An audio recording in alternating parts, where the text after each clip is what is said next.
Hey everybody, I thought I'd make a video right quick because it's 100 degrees today. It's the first day of the year and I wanted to just run through and see what issues the intense sun and heat has caused out in the garden. And so right now I'm here with the mint.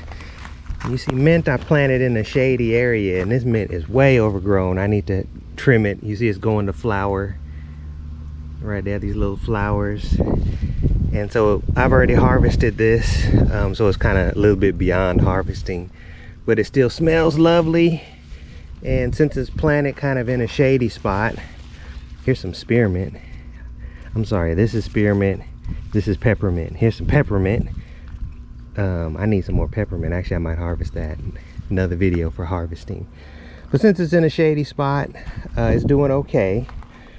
Strawberries here, they're mostly in the sun, but strangely enough they are very heat resistant, so they're great for planting in potting soil and planting where it gets hot. They stay green and they grow. There's a strawberry down in there. They produce strawberries. You just have to kind of care for them, but this plant right here, I don't know if you can see, let me get in the shade. So this is my best strawberry plant. I just bought it. It's the same one they use to make commercial strawberries. It's called Monterey. And you see all of its edges have turned a different color. They turned this reddish color. And so that plant is telling me very clearly, I am hot. I'm in a lot of sun and I am hot. And so to further that point, here's a branch at the bottom. These leaves are dying, but they've turned fully red. You know, they're coming off of the plant. So I'd be paying attention to this plant, and I possibly want to move this plant to where it does not get so much direct sunlight. Or else, another way is I still have it in its little pot. And even though they told me at the nursery I can grow it from this pot, if I got this into the ground or into a bigger pot with more soil, that'll help moderate these hot temperatures. And I think the plant would come up. So this plant right here is saying, hey, I'm stressed. My plants that are actually planted in this box here aren't. And so coming out, read these plants. They're giving you all kinds of information. And so why don't we walk out a little bit further here. Here's what's left of my transplants. They're doing okay. They're mostly in the shade, and I think I'm about through with them for the year. I planted a few of them because I had some plants go bad, but they're okay. A few indicators that the heat was not well tolerated. See that? This is gladiolus. Usually it's pretty heat tolerant, but all of these bulbs here are these flower, what do you call them? Flower shoots? Flower bulbs. They become this, right? And so this plant is telling me very clearly that the sun, compared to the amount of water that they have in the soil, is not enough. It's not the right ratio. And so a part of these wilted on me. That's a sign. It's unfortunate because these will unlikely not come back. I'll end up having to just cut them off and let the plant regrow, but it didn't lose all of them. But fortunately, I think most of the patch is still doing okay. It's just those, that's kind of like the sun edge, the western edge, and so the sun hits that a little more. And so you know, a remedy is to water it now, right, to try and get the soil moisture back up so that when they start the next day, they have some soil moisture. And I may even consider a shade. I don't know though, I've kind of already lost those. That's the thing about the sun. On a hot day, you can't like underestimate the power of the sun. And so here we go. We're at the oat patch. I watered this in the morning and it's doing fine. Let's see. Yep, have to keep an eye on it though, but it looks okay. I think they're doing okay in this 100-degree weather. I might top them off with a little water now. All right, on to my blackberries, my beloved Blackberries, can you see them all? I have like a whole trellis of these. Right, the bees have done their job, and now, oop, the blackberries are growing. Look at the one. See that one in there? Hopefully you can see that. Some of them are starting to turn already. You see that one up there? And so this is probably my most susceptible place because the sun just hits it, the afternoon sun. And so they're doing okay. If you look, I'll show you down here. Here's some sign that the sun was too much. These are some new shoots. You see they had small berries and new shoots. And even down in here, they burned, right? But the rest looks okay, fortunately. But since the weather is gonna continue like this, and it's gonna get even hotter, I think what I'm gonna do is put up a shade. I have a canopy shade that I put over this, and that usually shades and it keeps that late afternoon direct sun from ruining this. Like, I've lost several crops just from 100-degree days, and one day is all it takes, the sun hitting this.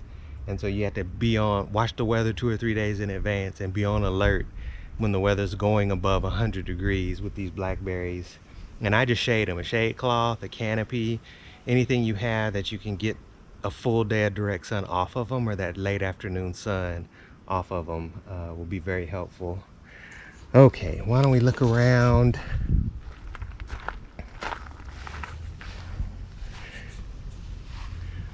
The grapes are showing some signs. They're pretty resilient though, so not too bad. A little bit of burn damage on some of the young leaves. Just dries them right out, but it still looks okay, and so that's okay.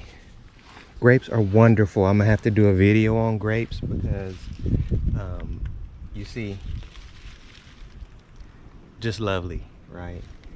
And in about a month and a half they'll be ready, and it's a lovely plant. It's drought tolerant, very hardy. Okay, let's come to the beds. I can see already, my goodness, here is a cucumber, and that is a great example of sun scorch.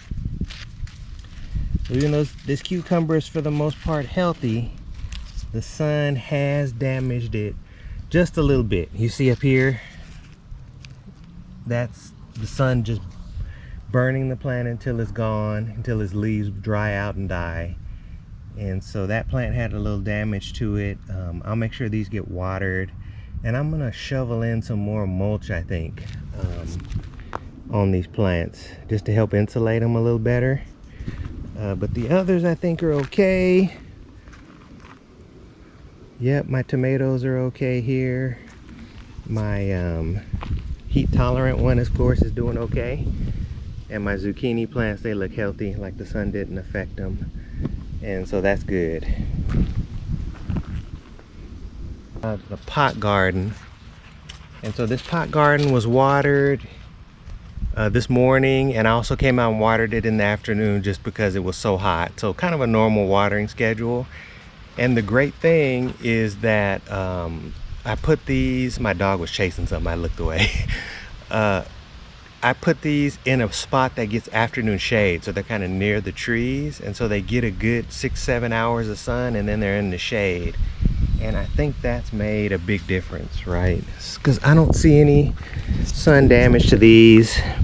You know what that is? Those are kissy marks. And so I got some harlequin beetle activity. I thought I had gotten rid of them all, but nope, there's still some hiding around here. Yeah, those little circular, you probably can't see, but little circular little marks from little mouth parts right here. There's a line of them. They're all right here. Just little circular marks from smaller ones, from babies. So they must have just hatched out. And of course they're all hidden now because they know I want to get them. But I have to do something about those. The others look okay. I'm thinking the others, my kale, Yeah, I think they look okay, right? Yep, I think I'll just make sure they have water, and I'll probably give them a little fertilizer, but I think they're okay.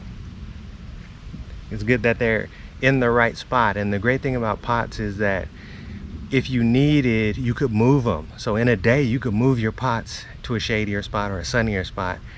And our forecast is, you know, upper 90s up to like about 100, 103, 104 in the next 4 days. And so I'll be watching these plants very closely. But anyway, looks like the attrition is small today.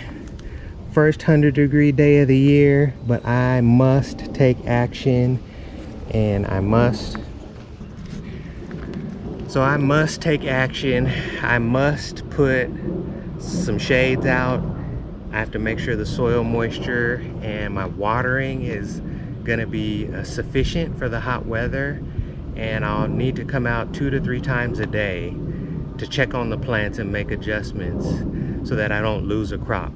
In the past, I have lost crops from the sun. So when you're coming out of spring and the weather's moderate and then it hits those first few 100-degree days, it could kill a whole crop, right? And so we want to try to avoid that. So I thought I'd just come out and talk on our first 100-degree day about gardening in hot weather, and cannot harp enough on mulch, on looking at your plants and seeing what they're telling you, on being flexible. You know, so I have an irrigation system, but I supplement the irrigation system with hose water if needed, and if it's really serious, I'll run an extra cycle or 2 on the irrigation system.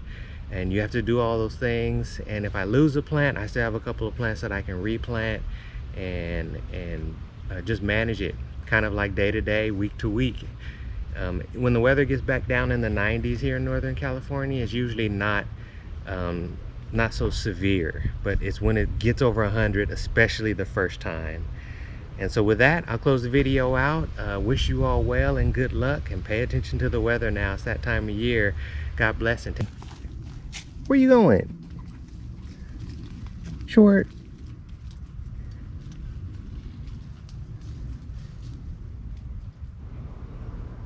Here we go.